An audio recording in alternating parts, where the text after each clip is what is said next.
नमस्ते दोस्तों। कहानी की लड़ी को आगे बढ़ाते हुए आज फिर आपके सामने हम एक कहानी को लेकर आए हैं। उम्मीद करता हूँ आपको अच्छी लगेगी और अच्छी लगने पे ज़रूर किसी और के साथ भी साझा करें।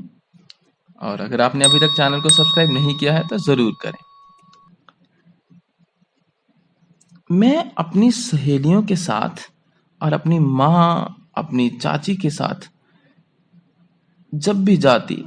जब भी उनसे कुछ सुनने को मिलता तो वो ये बात हमेशा सुनती थी कि पति को संभोग सुख दो तो वे तुम्हें दुनिया के सारे सुख देगा। लेकिन असल में अगर मैं अपनी जिंदगी को देखूं तो मेरी जिंदगी में कुछ और ही बात थी। 35 वर्ष की उम्र में मेरा विवाह हुआ और देखा जाए तो ये काफी लेट समय था, काफी देरी से हुआ। जिससे मेरी शादी हुई उनकी उम्र 37 साल थी।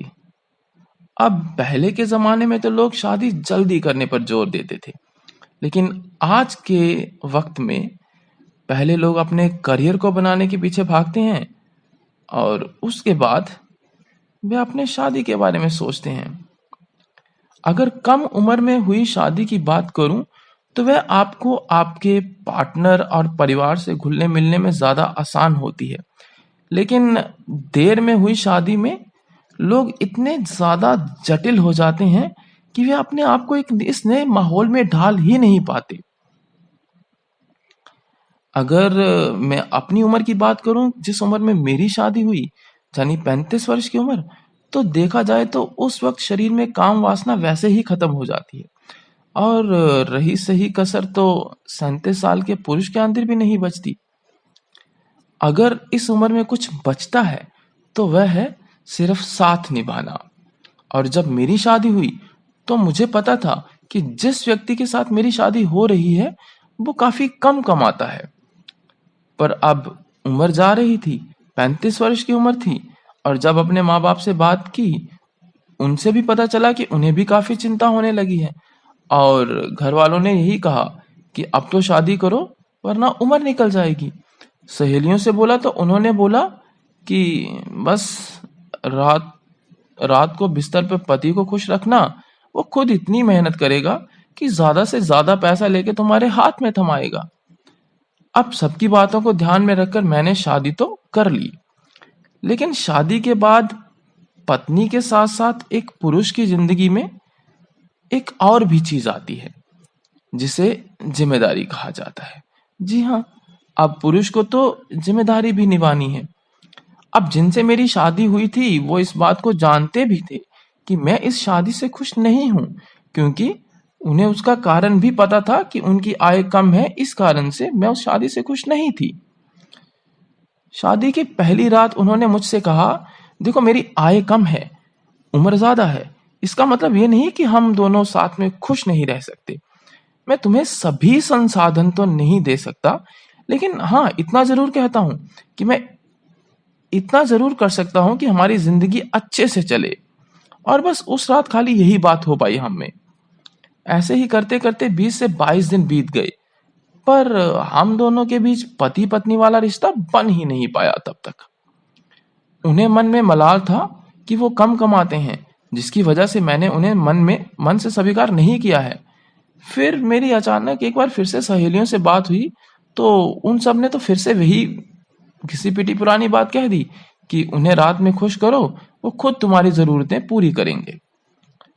अब महीने का अंत आया तो अंत में उन्हें वेतन मिला 25,000 रुपए, जिसमें से 5,000 रुपए तो वो भविष्य के लिए रखकर 20,000 मेरे हाथ में दे दिए और बोले, मेरी जरूरतें काफी सीमित हैं, ये पैसे तुम रखो, अगर मुझे जरूरत हुई तो मैं तुमसे ले लूंगा, तुम अपने हिसाब से घर को देख लो। पर जब मैंने हिसाब लगाना शुरू किया तो पैसे पड़ गए कम। जब मैंने इनसे इस बारे में डिस्कस करा तो वे बोले, थोड़ी दिक्कत हो सकती है, लेकिन हाँ मैं दूसरी नौकरी के लिए ट्राई कर रहा हूँ। ऐसे ही करते करते शादी को 6 महीने हो गए और हमारा झगड़ा हुआ। मैं बोलती थी और पैसे कमाओ, वो बोलते जो है उसमें एडजस्ट करने की कोशिश करो। बात इतनी बढ़ गई कि मैं अब अपने मायके चली आई और मैंने तो मन बना लिया कि अब मैं इसके साथ नहीं रहूंगी, मैं इनके साथ नहीं जाऊंगी वापस। उन्होंने मुझे कई बार घर बुलाया, पर मैं जाने को तैयार नहीं थी। और इवन कि वो मेरे घर मुझे लेने के लिए भी आए, लेकिन मैंने तब भी कह दिया कि मैं नहीं चलूंगी जब तक आप अच्छा नहीं कमाने लगेंगे। और जब आप अच्छा कमाने लगेंगे तो और मेरा खर्चा पूरी तरह से उठा पाएंगे तो आ जाना लेने मुझे। लेकिन आप अच्छा कमाते नहीं हैं और मेरा खर्चा अच्छे से नहीं उठा पाते, मैं नहीं जाऊंगी। और जब मैंने बात कर रही थी तो मुझे लगा कि उन्हें शायद ये बुरी भी लगी हो बात, क्योंकि मेरा लिहाजा गुस्से में था और लिहाजा थोड़ा खराब भी था मेरा बात करने का। लेकिन इस बार उस इंसान के गिरेबान को चोट पहुंची थी, ये मुझे पता था, और वो वापस चले गए। और वो ऐसे गए कि वो फिर कभी वापस मुझे लेने लौट कर नहीं आए। बल्कि उन्होंने तो अपने वकील से फोन करके बोला कि अगर तुम मुझसे अलग होना चाहती हो तो हो सकती हो। जिसे जानकर मेरा गुस्सा और भड़क गया और मुझे लगा कि जो इंसान मेरा खर्चा नहीं उठा सकता वो मुझे छोड़ने की धमकी दे रहा है। मैंने भी बोल दिया, हाँ नहीं रहूंगी तुम्हारे साथ। तो हमारी हियरिंग हुई। जज ने पूछा तो उन्होंने स्पष्ट बोला, सर मेरी तनख्वाह कम है जिससे इन्हें आपत्ति है और मैं इन्हें खुश नहीं रख पा रहा हूँ, और नाजे मेरे साथ खुश हैं। किसी इंसान को जबरदस्ती खुश नहीं किया जा सकता। मेरे बस में इससे ज्यादा कुछ नहीं, मैं और कुछ नहीं कह सकता। हर इंसान को अपनी खुशी चुनने की आजादी है। जज साहब ने मुझे समझाया कि एक बार रिश्ते में खटास आ जाती है तो जिंदगी खराब हो जाती है। तुम चाहो तो एक नई शुरुआत कर सकती हो। पैसे कम हैं, लेकिन इतने भी नहीं कि तुम्हारी बेसिक जरूरतें भी पूरी ना हो सकें। लेकिन अब मुझे भी तो ईगो था, और मैं उसी ईगो में बोल गई कि नहीं, मुझे इनके साथ नहीं रहना तो नहीं रहना, मैं किसी की नहीं सुनूंगी। और मैंने किसी की नहीं सुनी, और कुछ समय बाद मेरा तलाक हो गया। तलाक के 6 महीने मैं घर पर थी, लेकिन उसके बाद एक नौकरी की। अब मेरी उम्र 37 साल हो गई थी और मैंने नौकरी करने का निश्चय कर लिया। नौकरी पर आने पर पता चला कि कितनी मेहनत करनी पड़ती है नौकरी करने में, और ये भी पता चला कि एक डाइवोर्सी लड़की के आगे पीछे सब घूमते हैं, मौके की तलाश करते हैं कि कब मौका मिले और इसके साथ कुछ करने को चल बसें।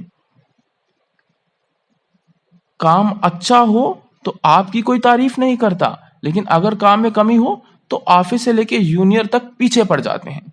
मेरी तनख्वाह थी 15,000 रुपए, और अब मुझे समझ में आने लगा था कि नौकरी करना कितना कठिन है।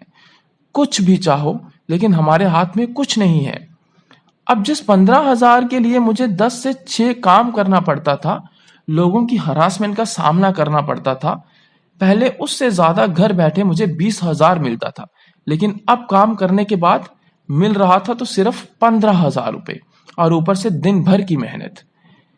एक पुरुष अपने परिवार की कमी को पूरा करने के लिए दिन रात मेहनत करता है, लेकिन हम औरतें सिर्फ ये सोचती हैं कि कैसे हमारा काम पूरा हो। लेकिन आज उसी शख्स की नौकरी में तनख्वाह 86,000 रुपए थी। चाहे लगता है मुझे मैंने कुछ कम कह दिया, कुछ और भी भत्ता उन्हें मिलता था, जिसकी वजह से उनकी तनख्वाह पूरी थी 95,000 रुपए। अब मैंने जो गलती की कि उस रिश्ते को किस पैरामीटर से तोल दिया, मात्र पैसे से। अब मुझे एहसास होने लगा था कि मैं गलत थी, मैंने सही नहीं समझा था। यदि प्यार से समझती तो शायद हमारा जीवन बड़े अच्छे से चल सकता था। आज के दौर में लड़कियां किसी लड़के से शादी करने से पहले ये जरूर जानना चाहती हैं कि आखिर लड़का कितना कमा रहा। लेकिन असल में किसी से शादी करने से पहले ये जानना जरूरी है कि उसका चरित्र कैसा है। शादी जैसे बंधन को चलाने के लिए हमें इस चीज को जानना जरूरी है कि हमारी आपसी सहमति, हमारा आपसी विश्वास। लेकिन आज मेरी तरह सभी लड़कियां अपनी शादी में सबसे पहले यही हैं कि लड़का पैसा कितना कमा रहा है। इवन लड़कियां तो सही, लेकिन उनके माँ बाप भी यही चीज देखते हैं। एक अच्छा रिश्ता पैसे के दम पर नहीं होता है। मुझे अब ये बात समझ आ गई थी, और लेकिन अब बहुत देर हो चुकी थी, मैंने अपना रिश्ता खो दिया था। किसी अमीर से 4 बातें सुनने से बेहतर है कि किसी कम आय वाले किसी भी लड़के से आप शादी करके एक खुशहाली पूर्ण जिंदगी जिए, आनंदमय जिंदगी जिए। ये मेरे साथ बीती एक सच्ची घटना थी। अगर आपको इस कहानी से कुछ समझ आए तो जरूर समझना। तो दोस्तों, आपने ये कहानी सुनी। अगर आपको ये कहानी पसंद आए, अगर आपको इस कहानी से कोई सबक मिले, कोई मैसेज मिले, तो जरूर अपने दोस्तों के साथ, किसी और के साथ भी शेयर करना। और अगर आपने अभी तक चैनल को सब्सक्राइब नहीं किया तो जरूर करना। तो मिलते हैं एक नई कहानी में अपनी अगली वीडियो में। धन्यवाद दोस्तों।